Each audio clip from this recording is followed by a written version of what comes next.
All right, welcome to episode 4 of the TreeCoin podcast, guys. I'm joined today with a very special guest, Erik Zimmerman. Erik, welcome. Good to be here. Yeah, exciting. Joining. I appreciate that we're here in the branded t-shirts. Well, yeah. And it matches well with the black screen, so hopefully we won't get the weird green screen thing and the logo will play over the shirts. So today, episode 4, we want to talk about Earth Day. And it's all about today as a special time for us to consider our place on the planet. And so Erik, there's a little bit of a buffer introduction for you. Erik joined TreeCoin team in 2022 as one of the first external shareholder. So we're thrilled to have you along. And it's been a really cool journey because you've got a whole background in sustainability and the different companies you've run, Wonga Forest. So could you tell us about, just for you personally, what is it about the world and the earth and trees that really gets your rocks off? Well, nature and I go way back, even before that. So there's actually a video on the Peter Couchman show when I was 8 years old, and I'd written this guy. This was a current affairs TV. Yeah. I wrote him this big poster, and it was it had a whale on it. It said, "I think whales are beautiful creatures, and you should not kill them." Oh, cool! So I go back this is decades. Advocating, and I just always had a thing about nature. In fact, my two passions in life are nature and learning. So, I've spent a long time, in nature, trying to help nature, and so I went from that. I then. I got into the solar industry to try and reinvent. Really early, like before it was a trend in Australia. Yeah, I was 37. I went to a movie called A Crude Awakening. Yep. And it was all about peak oil, and I just went, we have to reinvent our whole relationship with energy, and I got into it, and I studied it incredibly hard, and I spent 6 months, and I gave up my job, which was a really good job. I was head of learning at ANZ Bank. And went on a career break, and I just became obsessed about how to put solar panels on every roof in Australia. That's another story. But and then I had a second business which also was in the sort of top 4 solar companies in Australia when we sold it. And so I've always loved nature. And then I more recently, when I had that first solar business, we had this really interesting moment in time on Christmas Eve 2010, and one of our competitors had gone under. It was a bit of a crazy industry, When we got started, the price of solar was $4.85 a watt US. Wow. Now it's 15 cents. So we're talking crazy. Australia's total yearly output of solar would be less than a day, probably less than a few hours now in what gets installed in a few hours. Wow. 15 years ago, that's really... It was 2010. I started 2008. 2010, but there was a bit of a cowboy kind of era, and there was one really big company that went bankrupt, and our bank rang us and said, we're halving your overdraft. And I'm like, what are you talking about? And it was a $1.2 million overdraft. It went to $600,000. I had 4 containers on the water. Buying things in panels and gear and containers. Yeah, we were installing. Even by 2010, the market was multiples of what it was when I got started. Wow. And so I just, was going, how am I going to pay for all these $250,000 a container on the water? How do you pay for them? And the port fees double every day. And you go, So I was waking up in pools of sweat, and I remember at the time walking our dog Skittles on above the Red Bluff Cliffs in Blackrock, and I said, "I'll tell you what, God help me out here, and I will plant 100,000 trees." It's probably something I'd always wanted to do, but I was like, I really need help right now. Bargaining chip. And what was amazing was we renegotiated with the bank, and literally 3 weeks later, AGL knocked on our door. 7 months later, they'd bought the business. Yeah, that's crazy. Now, that's not the part of the story that gets interesting with TreeCoin, but so years and years later, we didn't use any of the money to plant the 100,000 trees we made from AGL. Then we sold a second business in 2019 to Energy Australia. And I said to my wife, we haven't planted those trees, and if we don't, a lightning bolt is going to hit me. You hear the clock ticking in the background. So we started buying land out near Dalesford, which is one of our favourite parts of the world in Victoria. And we bought 60 acres, and then we bought another 88 acres, and we've just recently purchased another 20 acres. And it's become, so that the name on the gate is Wonga. And so that became the Wonga Forest. And that is the location for the 100,000 trees. And so since 2019, we've actually been going up there almost every weekend, and we're now 4,500 trees into that journey. There's probably 650 species. Because I said to my wife, this is easy. We had a pine plantation when I was a kid, our family. I said, I had this report written that said, put up a plantation, 7% annual rate of return. The whole thing, my business brain kicked in. And my wife said, you can't cut them down, and so we had this really interesting moment. And in the end, we've sort of decided it's a permanent arboretum. There will be 30% allocated to plantation so our children can maintain the property. But now, as soon as you decide it's a permanent forest, it opens up all sorts of interesting, what species are we going to plant? And so I went and did a horticulture course. And now we've actually got all these zones. It's amazing. It's like the Australian zone and the orchard zone and the eucalypt trail and the conifer gully and the stringy bark gully and the... It's almost like you set up your own botanic garden. Pretty much, yeah. And then on the other side of the hill is like a globe where you've got trees from each part of the world. And then now we're doing this Japanese garden. So it's become amazing. We've got a giant sequoias there, which one day will be enormous. And that you just planted from rootstock? So they're about 3 feet high at the moment. So it's been an incredible journey, and that's of course in the process. I was interested in incentives. We're not doing it for money. But there's also an element of, we are actually doing a lot of good. And it costs money to run, right?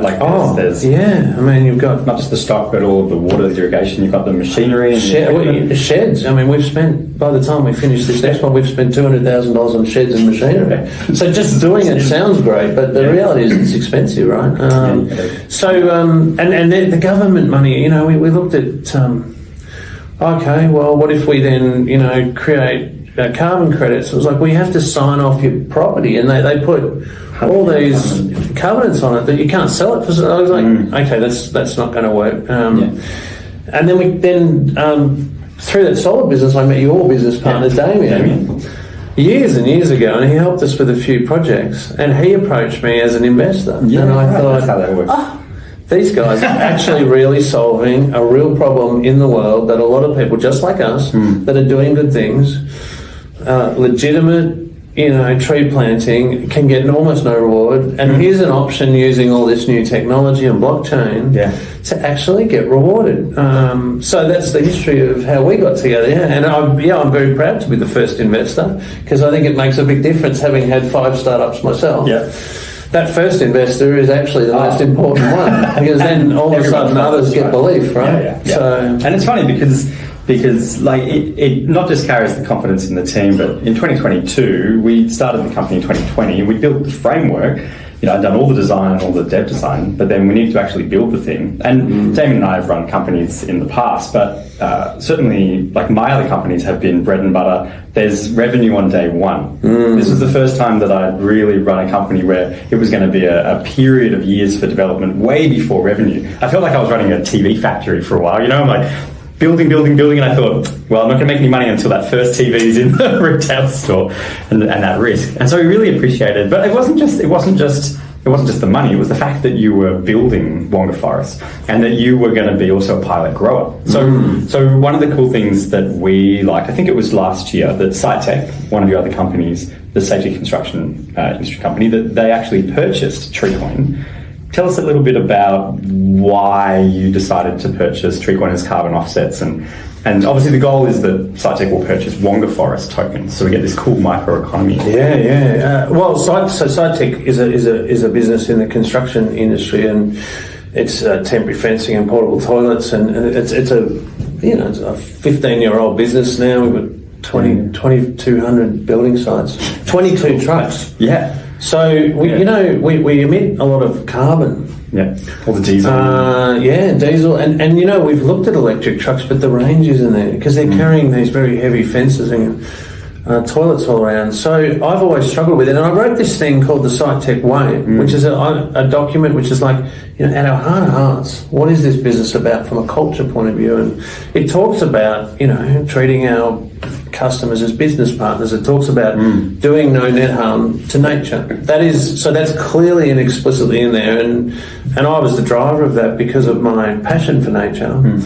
But then you sit there at the end of the year and you go, 22 trucks, that's a lot of diesel. We buy $10,000 a month of diesel at SiteTech at the moment. Yeah. And so it just didn't sit well with me. And then I was thinking, well, how do you then offset all of that? And then, of course, the penny dropped, which is like, well, that's what TreeCoin's all about, right? Yeah. You need growers on the one hand that obviously need to get some form of reward for all that effort. But then you've got companies like SiteTech who now we are 100% offset everything, not just the trucks, but we've got our staff vehicles, all the office, all the electricity, the whole lot is now 100% offset with TreeCoins, so that's even written on our trucks, right? I should say that as an employer, because I really liked when you approached us and said we've got to do the calculations and then we'll buy TreeCoin for this. You wanted to go even further, and I remember you said you wanted all of the vehicle use for the staff that you estimated driving back and forth to the office every day for the whole staff, all their personal vehicles to be offset. Yeah, it's everything. It's really cool. So I just think, and I look at our trees on the Wonga Forest, and I go, I was up there on the weekend. Those 2019, but the tallest trees now are 12 metres tall, and their trunks are. Are they your mountain ash? Mountain ash, blue gums. Yeah. But even the blackwoods, which are local trees to the area. Yeah. They're big now, so there's so much carbon, and what I've realised is as they get older, the more and more the carbon that they absorb, right? So I know now that our SiteTech business, it's not just TreeCoin. That carbon is really being stored.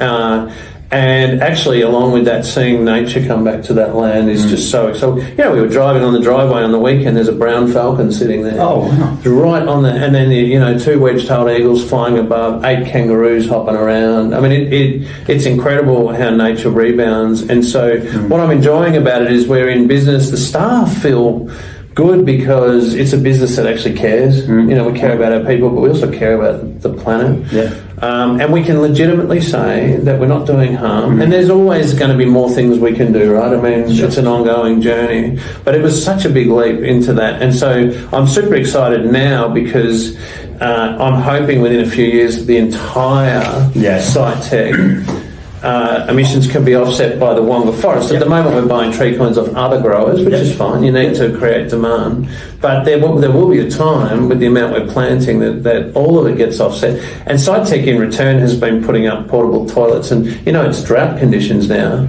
So I'm getting these vehicles with these enormous water tanks now, and I can go around watering the trees, and SiteTech donates that to the farm. So it's a lovely little symbiotic relationship between the three businesses that's just so good. And it's actually a really good case study of one of the things that we hoped early on from a microeconomies kind of scale, because one of the things that we found, like you pointed before, it's not so much just, SiteTech just buys generic offsets from somewhere, from some paper certificate.